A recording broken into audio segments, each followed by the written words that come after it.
What's up guys, welcome back to the channel and to another Star Wars Squadrons news update. The first patch for the game is now live, and the patch notes just went up on the EA Star Wars website, so we're gonna go over those real quick and see what changed.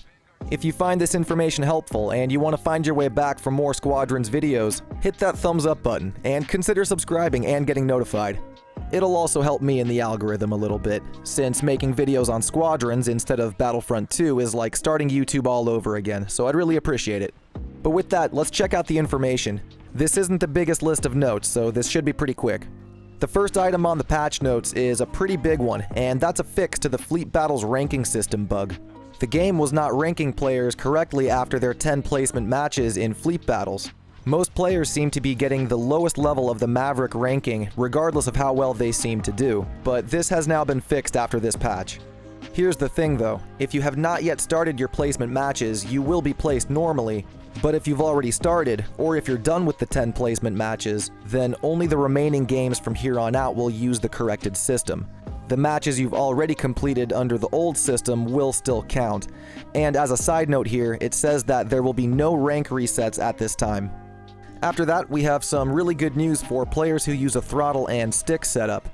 In the options menu, there are now two new options, one called Controller Global Dead Zone and the other called Flight Stick Global Dead Zone, which lets you change the dead zone of either the standard controllers or the flight sticks individually, where before we could not do that. And they've also adjusted the default input curves for the flight sticks, which should make the controls feel more responsive. This is a fix to that 20% dead zone bug that HOTAS players were dealing with. So if you use a throttle and stick setup, the game should feel a lot smoother, and we now have more freedom to adjust the dead zone as we see fit. Next up, if you are a Squadrons player who plays in VR, there's also a fix for you guys in these patch notes too. Just a visual bug that was fixed, specifically addressing the brightness and bloom when dropping bombs from your starfighter. After that, we just have a host of fixes for bugs that were found in various parts of the game. First up, there was an issue in the Fleet Battles tutorial where you could actually not complete it if your starfighter was destroyed at a certain point during the exercise. A lot of players were reporting getting the Star Destroyer down to 1 health and being unable to take it out after that, so this sounds like a fix to that problem. After that, if you use VSync, there would sometimes be an issue where it would be disabled after you went back to the main menu, and this has now been fixed. There was also a bug where sometimes the Imperial Squadron could not be seen during the opening cinematic for dogfight mode, and they fixed that as well. This next one is for players on PC. Apparently there was an issue causing the 3000 series NVIDIA GPUs to default to the lowest quality graphics setting. This has now been fixed in this update, and besides that, there was also a PC issue where single-player medals could be removed after playing other game modes.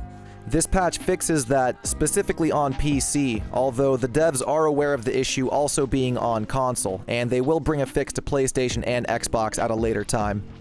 After that, they've just removed a couple of instances where development text was still appearing in the game, and they fixed an issue ensuring voice chat toggles work as intended.